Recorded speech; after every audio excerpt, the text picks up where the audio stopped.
Assalamualaikum warahmatullahi wabarakatuh. Selamat pagi seluruh siswa dan siswi Emanurul Huda, khususnya kelas 11 dimanapun kalian berada. Mudah-mudahan selamanya sehat, diberikan kelancaran, diberikan kemudahan oleh Allah, berkah umur, berkah usia, berkah hidup, terutama berkah ilmu. Amin ya Allah ya rabbal alamin.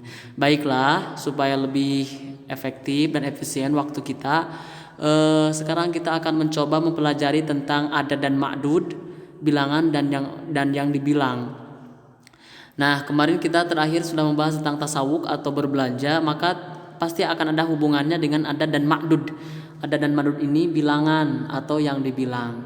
Nah, maka mungkin kita bertanya, kenapa kok ada bahasan adad dan ma'dud? Nah, jawabannya karena memang kemarin kita kan membahas tentang tasawuf atau berbelanja. Maka apabila berbicara tentang berbelanja, maka tidak akan terlepas tentang adanya bilangan atau yang dibilang. Karena nanti akan berhubungan dengan harga, dengan uang, dan lain sebagainya. Nah, maka akan ada hubungan adad dan ma'dud. Oke, silahkan pahami dan cermati penjelasan berikut ini. Nah, ini ada beberapa istilah tentang adad dan ma'dud. Yang pertama ada adad. Adad itu artinya bilangan. Kemudian ada ma'dud. Ma'dud itu artinya yang dibilang. Ya, kalau adad itu kan sudah jelas 1, 2, 3 dan lain sebagainya. Kalau ma'dud itu benda yang dibilangnya. Misalkan 7 buku, maka 7 itu adad bilangan, ma'dudnya itu buku yang dibilang. Gitu ya. Nah, ini contoh. Aku membeli 40 buku. Nah, coba fokus di sini 40 buku. 40 buku ini kan adad ma'dud. 40 karena bilangan maka disebut adad. Buku karena yang dibilang maka disebut ma'dud. Ya, karena yang dibilang. Itu. Ini dalam bahasa Indonesia.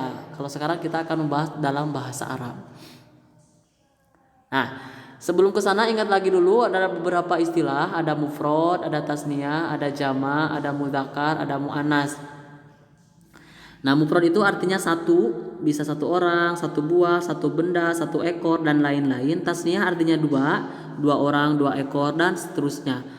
Kemudian jama, pokoknya jama itu patokannya lebih dari dua. Lebih dari dua itu pokoknya jama dalam bahasa Arab, bisa tiga, bisa empat dan seterusnya, 5, 6, 7, 8 dan seterusnya.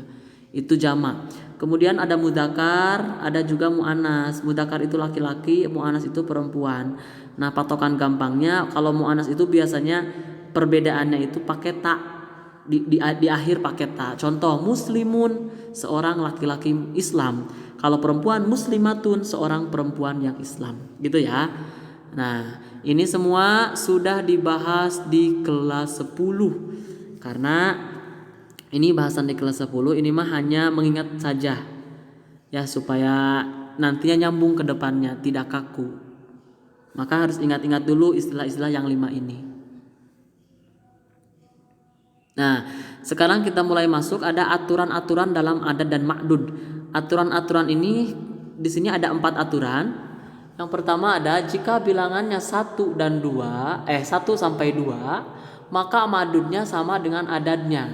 Artinya, jika adadnya mufrad, maka ma'dudnya juga mufrad. Jika adadnya muannas, maka ma'dudnya juga muannas. Jika adadnya jama, maka ma'dudnya juga jama. Ya. Contoh, satu buku. Satu buku itu dalam bahasa Arab kitabun wahidun. Satu buku. Coba perhatikan kata kitab dan wahid. Kitab itu buku, maka ini karena memang ini yang dibilang, maka kitabun ini disebut ma'dud atau yang dibilang.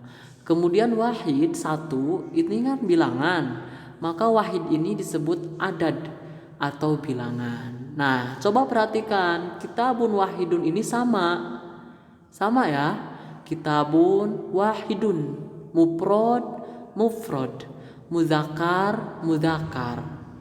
Apabila di sini kitabatun, maka di sini akan wahidatun. Coba perbandingkan yang ini di atas ini. Majallatun, wahidatun. Ini pun sama. Ini mah muannas. Lihat di ujungnya ada ta. Majallatun, wahidatun.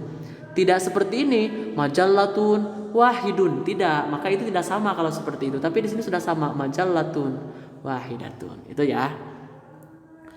Oke, selanjutnya aturan yang kedua.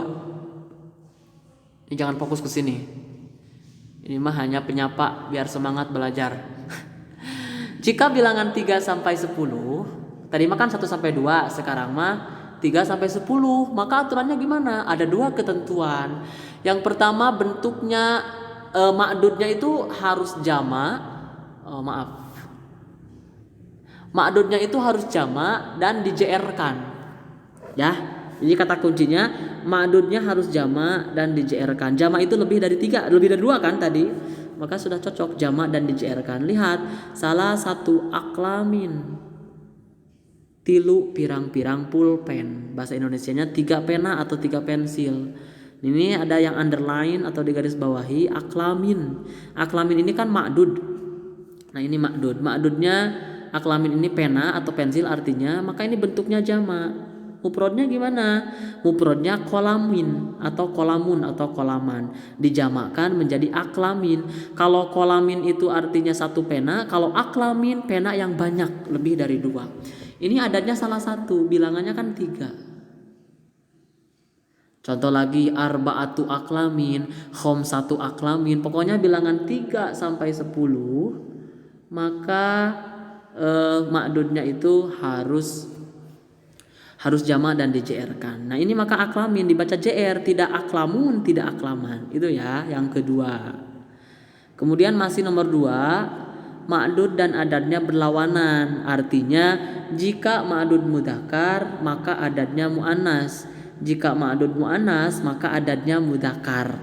Ini contoh, 3 majalah atau 3 koran. Dalam bahasa Arab, salasu majallatin, 3 majalah. Coba perhatikan, ini salasu, tidak dibaca salah satu tapi salasu. Kenapa tidak salah satu? Karena harus berlawanan. Karena majalah atau ma'dudnya mu'annas ada ta, maka adatnya harus mudzakkar, salasu, tidak salah satu. Ya, harus berlawanan. Selanjutnya aturan yang ketiga. Aturan yang ketiga, jika bilangannya 11 sampai 19, maka ma'dudnya mufrad dan mansub. Mufrad itu apa? 1. Mansub itu yang dinasobkan. Mansub itu yang dinasobkan atau dibaca fathah. Contoh, 12 pena atau 12 pulpen. Dalam bahasa Arab, isna asyara kolaman. Isna asyara itu artinya 12, kolaman artinya pensil. Nah, coba di sini perhatikan. Kolaman mufrad, tidak aklamin seperti tadi. Ini mufrad. Kemudian harkatna jabar atau nasob. Kolaman dibaca, tidak dibaca kolamin, tidak dibaca kolamun, tetapi dibaca kolaman. Karena ini aturan yang ketiga. Atau contoh yang kedua, 23 majalah. Bahasa Arabnya salasun wa ishruna majallatan. Nah, salasun wa isruna ini artinya 23, majalatan artinya majalah atau koran. Sudah paham ya? Sudah paham. Dibacanya majalatan, tidak majalatin, tidak juga majalatun. Oke, ini soal ulangan ke-9. Silakan ingat-ingat dulu. Bisa ditulis, bisa juga pokoknya apa? Pokoknya nanti kan akan dikasih link untuk ulangan. Nah, nanti nomor 9 tidak akan ditulis soal, tapi di sini soalnya lah. Nanti di nomor 9 langsung jawaban. Ini soalnya. Susun kata-kata berikut ini sehingga menjadi kalimat sempurna. Sudah ya? Cukup? Ini yang terakhir. Ini yang terakhir paling banyak. Jika bilangan 100 sampai 1000 hingga jutaan dan kelipatannya 100, 100.000, 1000, 1 juta, 1 miliar, gimana peraturannya? Maka peraturannya ma'dudnya harus mufrad dan majrur atau di-JR-kan. Mufrad itu 1. Contoh nih, 100 pena, bahasa Arabnya mi'atu kolamin. Mi'atu 100, kolamin pena. Dibacanya kolamin, tidak kolamun, tidak kolaman. Kemudian kolamin bentuknya mufrad atau 1, tidak dibaca aklamin atau kolamani, tidak. Mi'atu kolamin, gitu ya. Nah, selanjutnya ada 1.000 rupiah. Ini 1.000 rupiah. Dalam bahasa Arab, alfu rubiatin. 1.000, alfu itu 1.000, rubiatin rupiah. Maka tidak dibaca arfu rubiatan atau arfu rubiatun, tapi alfu rubiatin. Ya. Atau yang terakhir contohnya 1.000 bulan. Dalam bahasa Arab, alfu syahrin. 1.000 bulan. Ya, ini 1.000 bulan. Tidak dibaca sahron atau sahrun, tapi dibacanya juga syahrin. Dalam Al-Qur'an kan ada Lailatul Qadri khairun min alfi syahrin. Maka syahrin tidak syahrun. Gitu ya. Terima kasih, mudah-mudahan paham. Apabila memang tidak paham silahkan boleh ditanyakan atau didiskusikan dengan teman. Mudah-mudahan bermanfaat. Wallahul muwaffiq. Wassalamualaikum warahmatullahi wabarakatuh.